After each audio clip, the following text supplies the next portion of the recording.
ఈ అమ్మాయి మొదటి రోజు పనిలో చేరడానికి వస్తుంది. లిఫ్ట్ ఎక్కుతూ ఉండగా అక్కడ ఎంప్లాయీస్ తనని ఆపి అది ప్రెసిడెంట్ గారికి ప్రత్యేకమైన లిఫ్ట్ అని చెప్తారు. సరిగ్గా అప్పుడే ప్రెసిడెంట్ అక్కడికి వస్తారు. ఆమెని కూడా లిఫ్ట్ లోకి రమ్మని అందరి ముందు చెబుతాడు. అంతేకాకుండా తన చేయి పట్టుకుని తనతో పాటు లిఫ్ట్ లోకి తీసుకుని వెళ్తాడు. ఇదంతా చూసి అందరూ షాక్ అయ్యి అలానే చూస్తూ ఉండిపోతారు. ప్రెసిడెంట్ అంటే ఇష్టం ఉన్న సూపర్వైజర్ కి ఆ అమ్మాయికి ప్రెసిడెంట్ తో రిలేషన్ ఉందని తెలియగానే తనకి చాలా భయమేస్తుంది. అందుకని ఆ సూపర్వైజర్ ఆ అమ్మాయికి చాలా పని అప్పగించి తోటి ఎంప్లాయీస్ కి చాకిరీ చేయమని చెబుతుంది. ఆ అమ్మాయి ఏమి మాట్లాడకుండా అదంతా భరిస్తుంది. ఇంతలో ప్రెసిడెంట్ ఆ అమ్మాయిని కలవడానికి వస్తాడు. అప్పుడు ఆ సూపర్వైజర్ కావాలని అమ్మాయిని తోసేస్తుంది. దానివల్ల కాఫీ ప్రెసిడెంట్ పై పడిపోతుండగా ఆమె దాన్ని తన మీద పడేసుకుంటుంది. దీన్ని అవకాశంగా తీసుకుని సూపర్వైజర్ ఆ అమ్మాయి నిర్లక్ష్యంగా ఉందని నిందిస్తూ ఉద్యోగంలో నుంచి తీసేస్తాను అని బెదిరిస్తుంది. అయితే ప్రెసిడెంట్ తన కోట్ను తీసి ఆ అమ్మాయి భుజం మీద వేసి ఊహించని విధంగా ప్రవర్తిస్తాడు. ఆ అమ్మాయి తనతో కంప్లైంట్ చేస్తుందని ప్రెసిడెంట్ అనుకున్నాడు. కానీ తను మాత్రం ఇది ఉతికి మీకు తిరిగి ఇచ్చేస్తాను అని చెబుతుంది. ఈ మాట వినగానే అతనికి కోపం వచ్చి అక్కడి నుండి వెళ్లిపోతాడు. కానీ ఆ అమ్మాయి పని అయిపోయాక ఇంటికెళ్లేటప్పుడు చెత్త కుప్పలో ఏదో వెతుకుతున్న ఒక ముసలామె చూస్తుంది. ఆమె పేదరికంలో ఉందని ఆ అమ్మాయి జాలిపడి ఆమెకు తినడానికి ఇస్తుంది. అంతేకాకుండా నెక్స్ట్ డే తనకి ఒక గిఫ్ట్ కూడా ఇస్తానని చెబుతుంది. ఆ అమ్మాయి కొన్ని క్యారెట్స్ కొనుక్కొని ఆ ముసలామె ఇంటికి వెళ్లగానే ఎదురుగా ఒక పెద్ద ఇంటిని చూసి షాక్ అవుతుంది.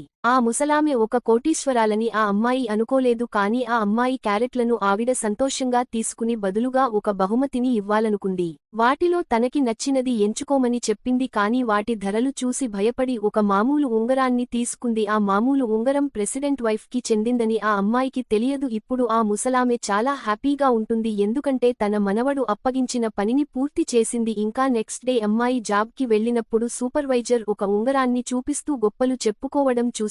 ఆ ఉంగరం చూసి ఆ అమ్మాయికి ఎక్కడో చూసినట్టుగా అనిపిస్తుంది. ఆ అమ్మాయిని చూసిన తర్వాత సూపర్వైజర్ ఆ అమ్మాయికని బెదిరిస్తుంది. అది ప్రెసిడెంట్ నానమ్మ ఇచ్చిన బహుమతి అని చెప్పి ఆ అమ్మాయి వెంటనే జాబ్ మానేయమని బెదిరిస్తుంది. అయితే వెంటనే ఆ అమ్మాయి తన జోబులో నుంచి అదే రింగ్ ను ప్రశాంతంగా బయటకు తీస్తుంది. ఇది చూసిన సూపర్వైజర్ షాక్ అయ్యి తను చేసిన పనే ఆ అమ్మాయి కూడా చేసిందని ఆ ఉంగరం నకిలీదేమో అని అనుకుంటుంది. దీంతో అమ్మాయిని ప్రెసిడెంట్ దగ్గరికి తీసుకెళ్లి మీ కుటుంబానికి చెందిన బహుమతిని నకిలీగా చేసిందని జైలుకు పంపిస్తానని చెప్పి బెదిరిస్తుంది. అప్పుడే గ్రాండ్ మా వచ్చి నా మనమడి భార్యను ఎవరు వేధించడానికి ట్రై చేస్తున్నారని అంటుంది. ఇలాంటి మరిన్ని వీడియోల కోసం వీడియో లైక్ చేసి ఛానల్ ని సబ్స్క్రైబ్ చేయండి.